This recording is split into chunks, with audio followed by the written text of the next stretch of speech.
New জার্সির অভিবাসন আটক কেন্দ্র ডেলানি হলের বাইরে চলমান বিক্ষোভ ও উত্তেজনার মধ্যে রাজ্য পুলিশ মোতায়েন করেছে গভর্নর মিকি শেরিল। পরিস্থিতি আরও জটিল হয়ে ওঠার আশঙ্কায় গভর্নর সব পক্ষকে সংযম ও উত্তেজনা প্রশমনের আহ্বান জানিয়েছেন। নিউ জার্সি থেকে জানাচ্ছেন সুব্রত চৌধুরী। শুক্রবার স্টেট ট্রুপাররা কেন্দ্রটির বাইরে নির্দিষ্ট বিক্ষোভ এলাকা এবং যানবাহন তল্লাশি চেকপয়েন্ট স্থাপন করে।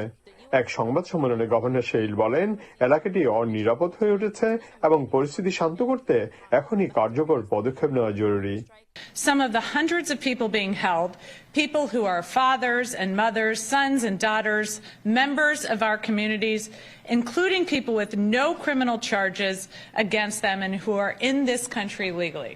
গত সপ্তাহ থেকে ডেলানি হলের বাইরে বিক্ষোভ চলছে।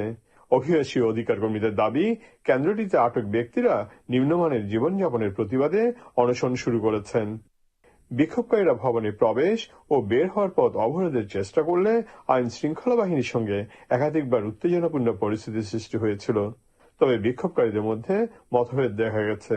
কেউ কেউ নতুন নির্ধারিত বিক্ষোভ এলাকাকে সমর্থন জানিয়ে নিরাপত্তার স্বার্থে এটিকে প্রয়োজনীয় বলে মনে করছেন, আবার অন্যদের অভিযোগ এতে তাদের সাংবিধানিক প্রতিবাদের অধিকার সীমিত করা হচ্ছে। পরিস্থিতি আরো জটিল হয়ে ওঠার আশঙ্কা থাকলেও গভর্নর শেরিল সকল পক্ষকে সংযম প্রদর্শন এবং উত্তেজনা প্রশমনের আহ্বান জানিয়েছেন। Subrata Chowdhury, channel I, new jersey, America.